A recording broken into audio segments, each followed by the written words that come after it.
दोस्तों आज की इस वीडियो में हम एक ऐसी बैंकिंग खबर की बात करने वाले हैं जिसे अगर आज आपने नजरअंदाज कर दिया तो कल आपको बैंक के चक्कर लगाने पड़ सकते हैं, क्योंकि 1 मार्च के बाद देश के लाखों लोगों के बैंक अकाउंट बंद हो सकते हैं। और सबसे बड़ी बात यह है कि जिनके अकाउंट बंद हो सकते हैं उनमें से ज्यादातर लोग आज भी चैन की नींद सो रहे हैं।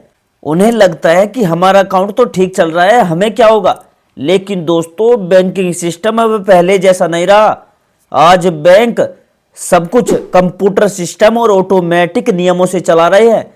अब कोई बैंक मैनेजर आपको फोन करके ये नहीं पूछेगा कि भाई साहब आपकी केवाईसी पूरी नहीं है, करा लो।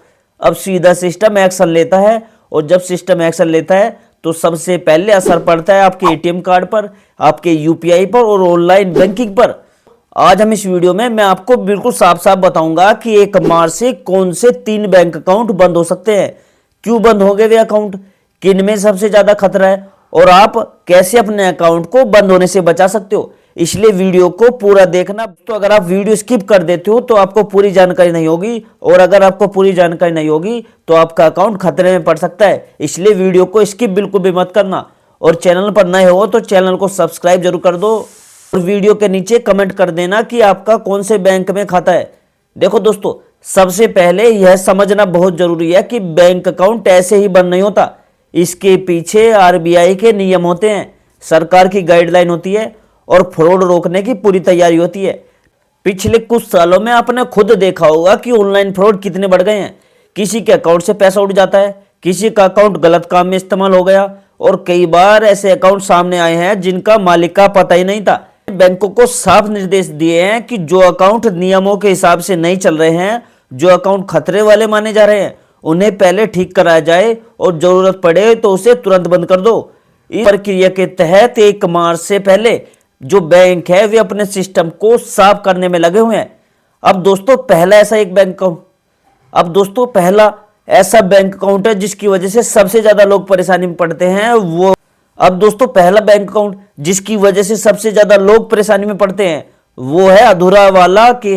वो है अधूरी केवाईसी वाला अकाउंट। आज भी बहुत से लोग ऐसे हैं जिन्होंने कई साल पहले बैंक अकाउंट खुलवाया था और उसके बाद कभी पलटकर नहीं देखा कि केवाईसी पूरा है या नहीं। किसी ने सिर्फ आधार कार्ड दिया था, किसी ने पैन कार्ड दिया था, किसी का पैन कार्ड तो है लेकिन वो आधार कार्ड से लिंक नहीं है, किसी ने मोबाइल नंबर बदल लिया लेकिन बैंक में अपडेट नहीं कराया। पहले बैंक इस तरह की बातों को नजरअंदाज करता था, लेकिन अब ऐसा नहीं है। अब बैंक को हर अकाउंट की पूरी जानकारी चाहिए। अब सिर्फ नाम और फोटो से काम नहीं चलता, अब पूरी केवाईसी जरूरी है। अधूरा है तो 1 मार्च के बाद सबसे पहला असर जो होगा वो आपके एटीएम पर और यूपीआई पर पड़ेगा। अचानक दोस्तों एटीएम से पैसा नहीं निकलेगा आपका, यूपीआई आपके पेमेंट फेल होने लगेंगे, और ऑनलाइन बैंकिंग जो होगी वो कभी भी बंद हो सकती है। कई लोग उस समय घबराते हैं जब उन्हें अचानक पैसों की जरूरत होती है और सिस्टम काम करना बंद कर देता है। अगर इसके बाद भी आपने केवाईसी अपडेट नहीं कराया तो बैंक धीरे धीरे आपके अकाउंट को फ्रीज कर सकता है और आगे चलकर बंद भी कर सकता है। इसलिए अगर आज आपने ये चेक नहीं किया कि आपकी केवाईसी पूरी है या नहीं, तो समझ लीजिए कि आपका अकाउंट खतरे में। देखो दोस्तों, जो बहुत लोगों के पास अब बात करते हैं दूसरा ऐसा बैंक अकाउंट जो बहुत लोगों के पास होता है लेकिन लोग उसे भूल जाते हैं। ये होता है लंबे समय से इस्तेमाल ना किया गया अकाउंट। आजकल दोस्तों ज्यादातर लोगों के पास एक से ज्यादा बैंक अकाउंट होते हैं। एक अकाउंट सैलरी के लिए रखते हैं, कोई एक सरकारी योजना के लिए रखता है, एक जीरो बैलेंस अकाउंट रखते हैं, और एक पुराना अकाउंट जो बस ऐसे ही पड़ा रहता है।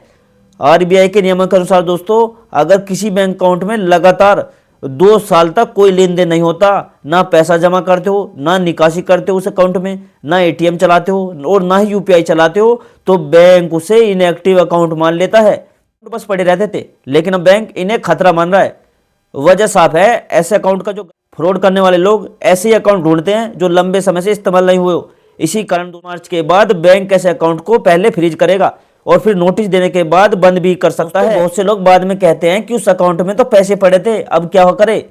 तब जाकर बैंक जाना पड़ता है, फॉर्म भरने पड़ते हैं और कई बार इन चीजों में हफ्ते लग जाते हैं। अब दोस्तों तीसरा ऐसा बैंक अकाउंट है जिस पर बहुत कम लोग ध्यान देते हैं, लेकिन आज के टाइम में यही सबसे बड़ी प्रॉब्लम बन रहा है। ये होता है गलत या अलग अलग जानकारी वाला अकाउंट। अगर आपका बैंक अकाउंट में नाम कुछ और लिखा है, पैन कार्ड में कुछ और लिखा है, आधार कार्ड में कुछ और है, या जन्म तिथि और पता अलग अलग जगह है और तिथि और पता अलग अलग जगह है, तो बैंक का सिस्टम इसे मिसमैच मानता है। पहले बैंक कर्मचारी इन बातों को नजरअंदाज कर देते थे, लेकिन अब सब कुछ कंप्यूटर अपने आप चेक करता है। जैसे ही सिस्टम को शक होगा, अकाउंट को ब्लॉक किया जा सकता है। इन अकाउंट में ज्यादा पैसा आता जाता है, जिनमें रेगुलर ट्रांजैक्शन होता है, उन अकाउंट पर यह नियम और ज्यादा सख्त है।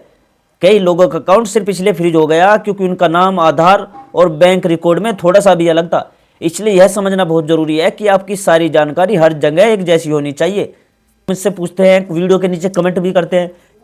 अब बहुत से लोग दोस्तों मुझसे पूछते हैं और वीडियो के नीचे बहुत सारे कमेंट आते हैं दोस्तों ऐसे कि क्या जीरो बैलेंस अकाउंट भी बंद हो सकता है। दोस्तों इसका जवाब बिल्कुल हाँ हो सकता है। जीरो बैलेंस अकाउंट का मतलब ये नहीं है कि उस पर कोई नियम लागू नहीं होंगे। अगर आपका जीरो बैलेंस अकाउंट का केवाईसी अधूरा है या वो बहुत समय से आपने इस्तेमाल नहीं किया, तो बैंक उसे भी बंद कर सकता है। नियम सबके लिए एक जैसे हैं, चाहे अकाउंट में 1000 रुपए पड़े हो या 1 लाख रुपए पड़े हो। अब सबसे बड़ा सवाल जो हर किसी के मन में आता है, अगर देखो बैंक अकाउंट बंद हो गया तो क्या पैसा डूब जाएगा। अब सबसे बड़ा सवाल जो हर किसी के मन में आता है, देखो अगर बैंक अकाउंट बंद हो गया तो क्या पैसा डूब जाएगा। दोस्तों ऐसा नहीं है, पैसा बैंक में सुरक्षित रहता है, लेकिन उसे निकालना आसान नहीं होता। आपको बैंक ब्रांच जाना पड़ता है, आपको पहचान देनी पड़ती है, अपनी केवाईसी अपडेट करानी पड़ती है और कई बार लंबा टाइम लगता है। इसलिए समझदारी से में है कि अकाउंट बंद होने से पहले ही सारी चीजें ठीक करा ली जाए। इसलिए आज ठीक कराइए जाके। तो जब ये नियम आरबीआई लागू कर रहा है तो अब हमें क्या करना चाहिए। देखो सबसे पहले तो अपने सभी जो लोग हो आप, तो जब आरबीआई ये नियम लागू कर रहा है तो अब आपको क्या करना चाहिए। देखो सबसे पहले अपने सभी बैंक अकाउंट की एक लिस्ट बना लो। देखो कि कौन कौन से अकाउंट आपके नाम से चल रहे हैं। इसके बाद हर अकाउंट का केवाईसी स्टेटस चेक करो। मोबाइल बैंकिंग, इंटरनेट बैंकिंग या सीधे बैंक जाकर यह काम किया जा सकता है। पैन और आधार लिंक है या नहीं ये भी जरूर चेक करो। अगर कोई अकाउंट लंबे समय से इस्तेमाल नहीं हुआ है तो उसमें थोड़ा सा पैसा जमा करो या निकाल लो ताकि वो एक्टिव हो जाए। साथ ही ये भी देखो कि आपका नाम, पता और मोबाइल नंबर हर जगह एक जैसा हो, अलग अलग ना हो कहीं भी। बहुत लोग सोचते हैं कि जब तक बैंक से एसएमएस नहीं आएगा तब तक अकाउंट सुरक्षित है, लेकिन सच्चाई यह है कि कई बार बैंक सिस्टम जो होता है लेकिन सच्चाई है कि कई बार बैंक सिस्टम अपने आप अकाउंट पर रोक लगा देता है और मैसेज फिर बाद में भेजेगा आपको। इसलिए सिर्फ मैसेज का इंतजार करना गलती हो सकती है। कई लोगों को लगता है कि अकाउंट में पैसा पड़ा है तो अकाउंट एक्टिव है, जबकि बैंक सिर्फ बैलेंस पर नहीं बल्कि लेन देन भी देखता है। अगर लंबे समय से एटीएम, यूपीआई या ऑनलाइन ट्रांजैक्शन नहीं हुआ है तो अकाउंट खतरे में आ सकता है। अगर आपका ज्वाइंट अकाउंट है और किसी एक व्यक्ति की उसमें केवाईसी अधूरी है तो पूरा अकाउंट फ्रीज हो सकता है। ये मत समझना कि एक बंदे ने केवाईसी करवा ली तो काम हो गया, वहां पर दोनों को केवाईसी कराना जरूरी है। बहुत लोग ये भी मानते हैं कि सैलरी अकाउंट कभी बंद नहीं होता, लेकिन अगर नौकरी छूटने के बाद बहुत लोग मानते हैं कि सैलरी अकाउंट कभी भी बंद नहीं होता, लेकिन दोस्तों अगर नौकरी छूटने के बाद आपने अकाउंट का इस्तेमाल नहीं किया है तो वो भी इनएक्टिव होकर बंद किया जा सकता है। अगर एक ही मोबाइल नंबर बहुत सारे बैंक अकाउंट से जुड़ा है तो बैंक इसे शक की नजर से देख सकता है और जांच शुरू हो सकती है। अगर अकाउंट में नॉमिनी नहीं है और अकाउंट बंद या फ्रीज हो गया तो पैसा निकालने की प्रक्रिया लंबी और मुश्किल हो जाएगी, खासकर परिवार के लिए। कई बार मोबाइल बैंकिंग ऐप खुलता है लेकिन अंदर से अकाउंट पर कई बार दोस्तों ऐसा होता है कि मोबाइल बैंकिंग तो ऐप खुल जाता है लेकिन अंदर से अकाउंट पर रोक लग चुकी होती है। इसलिए सिर्फ ऐप खुलने पर भरोसा ना करो।